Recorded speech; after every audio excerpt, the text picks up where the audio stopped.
Apakah artinya bahwa seorang Kristen adalah ciptaan yang baru? Ya, ini menarik ya. Dalam 2 Korintus 5 ayat 17. Apa isinya? Jadi siapa yang ada di dalam Kristus, ia adalah ciptaan baru.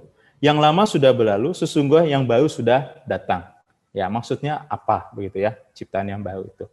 Nah, kata jadi, ya, ada kata jadi di sini, merujuk kepada ayat-ayat sebelumnya, ayat 14 sampai 16. Ya, kalau Bapak Ibu baca, di situ bercerita di mana Paulus memberitahu bahwa semua orang percaya telah mati bersama Kristus dan tidak lagi hidup untuk dirinya sendiri. Kehidupan kita sudah tidak lagi bersifat duniawi, hidup kita sekarang bersifat rohani. Itu yang namanya ciptaan baru, ya. Kematian kita adalah kematian kodrat berdosa kita yang sudah disalibkan bersama Kristus. Lalu dikuburkan bersamanya, dan sama seperti ia telah dibangkitkan oleh Bapa, kita juga dibangkitkan untuk hidup dalam hidup yang baru, ya. Nah, hal menarik setelah saya perhatikan gitu ya.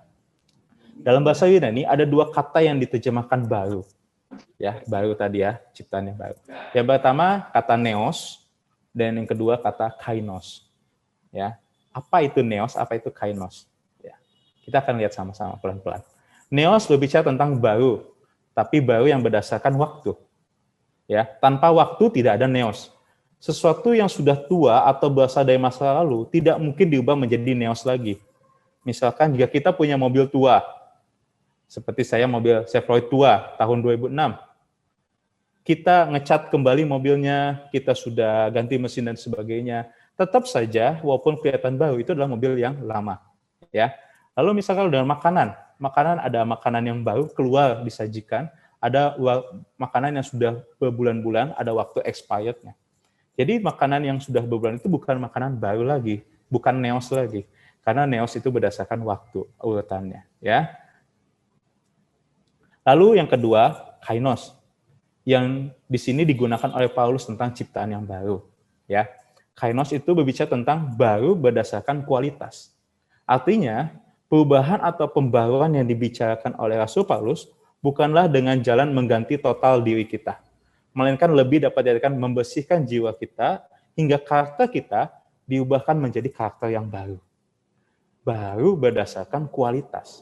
Jadi jika demikian, ya, menjadi ciptaan baru bukanlah bicara tentang sesuatu yang akan datang.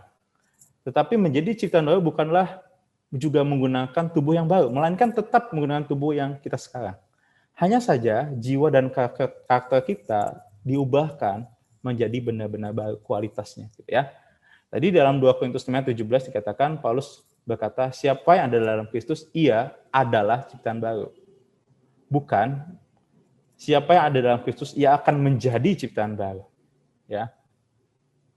Jadi untuk menjadi ciptaan baru, pertama-tama kita harus ada di dalam Kristus. Ya. Menjadi ciptaan baru, statusnya sudah berubah, kualitasnya sudah berubah. Ya.